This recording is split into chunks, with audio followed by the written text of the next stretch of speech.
নমস্কার। দেখুন আমাদের ইলিশ ভাপা তৈরি হচ্ছে কিভাবে। এই দেখুন জোড়া ইলিশ কাটা হচ্ছে, জোড়া ইলিশ একান্ত আপন স্পেশাল জোড়া ইলিশ, গোটা ইলিশ। দেখুন আমি এবার কেটে বের করে দিচ্ছি। ইলিশ মাছটা কি হবে, ভাপা তৈরি হবে।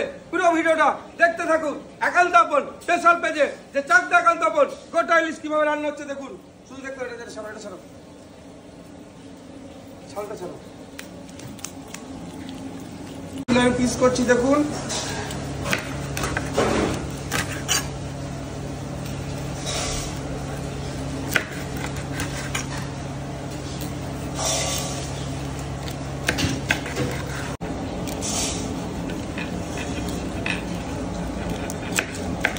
দেখুন কিভাবে কেটে বের করে দিলাম। পুরো পদ্মার ইলিশ, সর্ষে পোস্ত কাজু বাটা হয়ে গেছে। এবার বুঝতেই পারছেন, এই যে দিলাম, এর মধ্যে মাস্টার অয়েল দেবো, সর্ষের তেল দিয়ে দেবো। পুরো মশলাটার মধ্যে আমি তেলটা দিয়ে দিলাম, মাস্টার অয়েলটা দিলাম, গোলমরিচ, এই হালকা হলুদ দিয়ে দিলাম।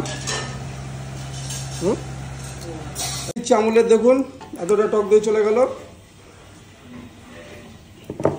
ধুয়ে সাদা করে দিয়েছি। এবার চলে যাচ্ছে ঝোলের মধ্যে।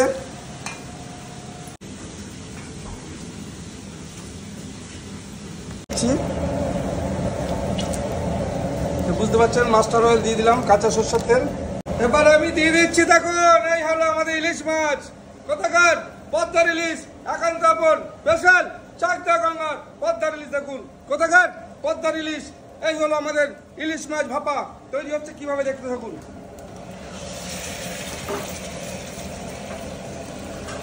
পুরোপুরি দেখুন, ও হো কি লাগছে ঝোলটা দেখুন।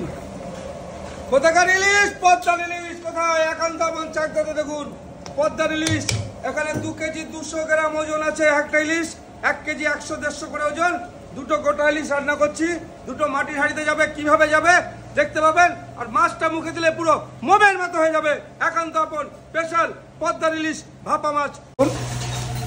যে মাছগুলো আমি তুলছি, ও হো হো পিস দেখুন। এই হলো ইলিশ মাছ পদ্মার। দেখুন পদ্মার ইলিশ একান্ত আপনে। দেখুন কিভাবে আমি সাজিয়ে দিচ্ছি, দেখুন।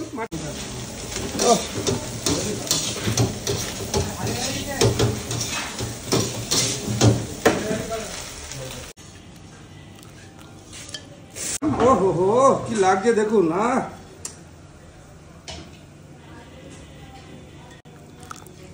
এই হলো আমাদের ইলিশ ভাপা, যেটা ইলিশ ভাপা একান্ত আপন স্পেশাল। দেখুন হাঁড়ি দুটো দেখুন, ও হো হো হো কি আছে।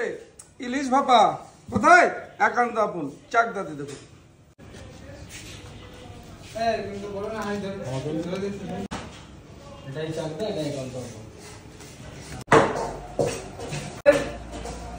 পদ্মার ইলিশের হাঁডিটা আমি এখন বের করছি, দেখতে এখন। এই যে আমাদের হাঁডিটা বেরিয়ে এসছে। এর উপর দিয়ে বাটারটা ব্রাশ করে দেবো, তার সাথে এই আমাদের গার্নিশে ধনে পাতাটা দিয়ে দেবো। এটা আপনারা খেতে পারবেন।